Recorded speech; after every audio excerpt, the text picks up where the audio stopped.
Hey squad, welcome to my channel. My name is Felicity and today we are going to be talking about Ice Planet Barbarians by Ruby Dixon.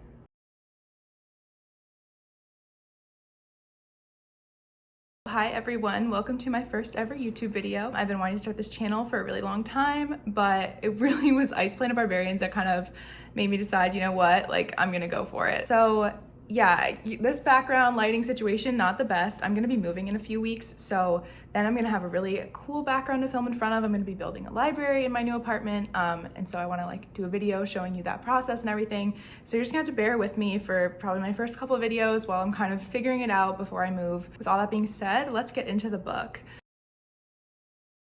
Ice Planet Barbarians is a series by the author Ruby Dixon, and it's been going viral on TikTok for good and bad reasons, I guess. And so I decided, you know what, like I think I'm gonna read it. I wanna check this out. So a little bit about the background. Ruby Dixon is actually a pen name, and the real person behind Ruby Dixon is actually a New York Times bestselling author, but nobody knows like what her true identity is, which is kind of interesting. So I think it's really cool that she has this kind of like double life where, you know, in her day-to-day job, she's probably writing more like typical stuff, and then behind the scenes, she has all these like crazy sci-fi fantasy series that are also going like viral rather than New York Times bestsellers, I guess you could say. When I was reading the author's note in the first book, it was kind of interesting because she was talking about how Ice Planet Barbarians was really something that she started because she was feeling really unfulfilled with her day-to-day job, and she kind of wanted like a fun creative outlet. And the story started as a place where she could kind of escape to, and eventually it kind of got to the point where she wrote like an actual full-length novel. And I guess she showed one of her friends, and her friend was like, you know, I think that you should publish this. I think people would like it. And so she did. She put it on the Kindle store, and now 6 years after it was published, it's going viral, which is really cool because it started as something that was just sort of fun, something just for herself, and now a lot of people have this connection to the world that she's created and the characters that she's created. And you know, I think that's really cool. And whether or not you like the series, I think that the kind of background of it is really nice and kind of heartwarming in a way. So the series itself consists of a whopping 22 books and also a ton of short stories, novellas, and that's also crazy to me. Like, this lady, in addition to her normal job, is writing tons and tons of books about this world that she's created. And it's not the only series that she has under this pen name. She has like 3 or 4 series, and they all are super long. And then apparently there's even a spin-off series of Ice Planet Barbarians called Ice Home, and that is like also 20 books long. So yeah, there's like 40 books in this Ice Planet extended universe. And that's really wild to me. So basically the first book is called Ice Planet Barbarians, and it features our heroine Georgie, who is just this normal 22-year-old girl from Orlando, Florida, who goes to bed one night and then wakes up on an alien spaceship because she's been abducted.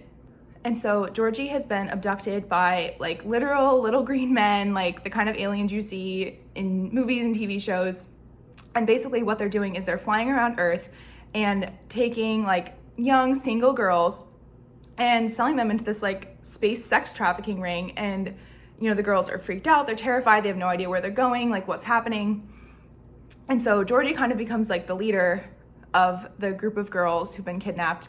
And they decide, like, you know what, let's try to kill these aliens and maybe like commandeer the ship, stage a coup, whatever. Let's try to take matters back into our own hands. The girls start to do this. They start to stage their coup.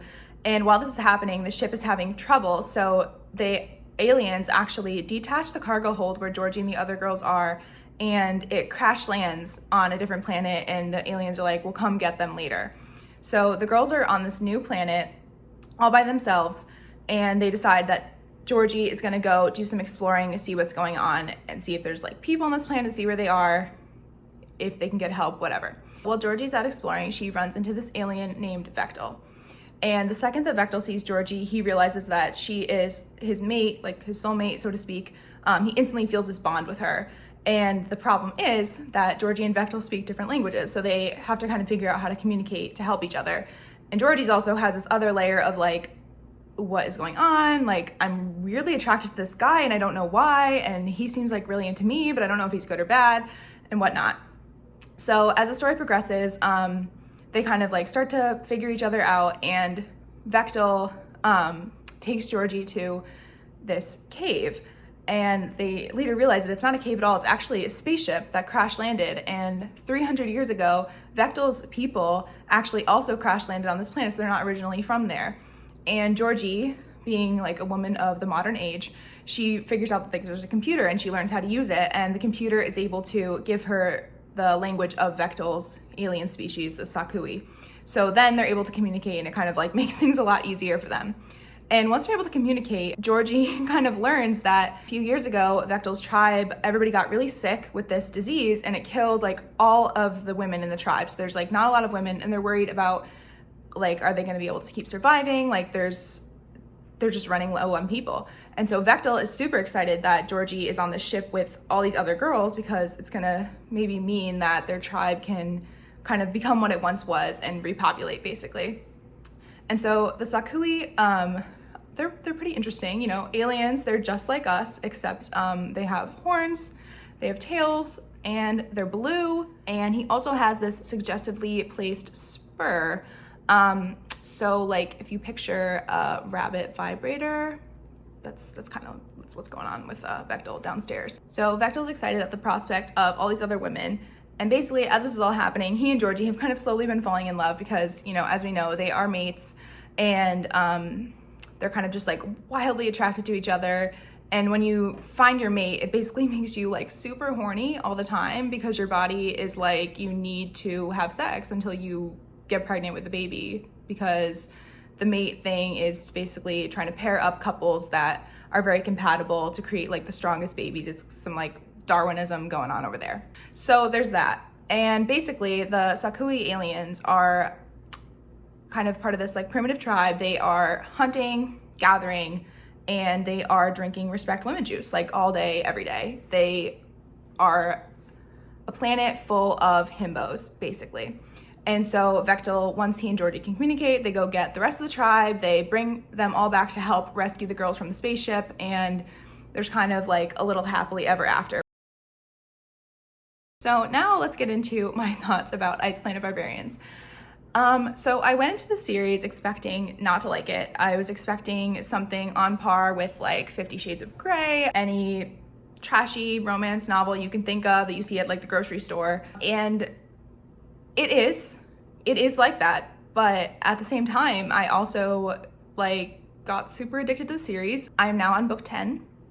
If you have Kindle Unlimited, you can read them for free. So I have just been tearing through these books. I think that the main thing that kind of sold me on the series was that yes, it is primarily a romance. There is a lot of sex in them, but there's also kind of like a really cool plot going on behind the scenes, or like kind of along with the romance plot lines. And there's amazing world building, surprisingly. Like, I'm a big fan of fantasy, so I have read tons and tons of different universes, like fictional worlds, but this one is really cool because I think that Ruby Dixon did something really smart in like developing the ice planet. And in a lot of the stories, you know, they take place kind of like the couple will be hunting, they'll be kind of learning how to live on the planet, they'll be encountering all the different species that live there, and just like the descriptions are very creative, the types of creatures that are there are very like fresh and unique. It kind of provides fun challenges and other like little story details for the characters in addition to like the main romantic plot.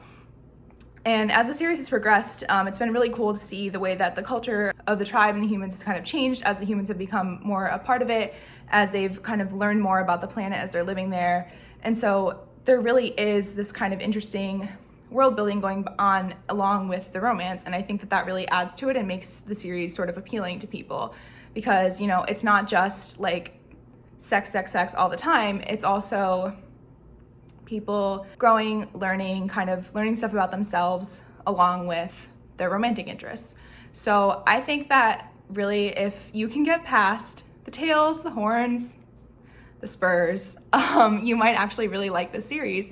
And even though I said I read it so that you don't have to, I think that if this sounds like the type of thing that you'd be interested in, if you wouldn't be weirded out by the fact that these are humans having sex with aliens, I think that you might really like the series. And, you know, like every book has a happy ending. It's just kind of sweet, it's fun, it's a nice little bit of escapism. It's something kind of different than what I typically read. And, you know, I'm a big fan. I would give it a solid 4 out of 5 stars.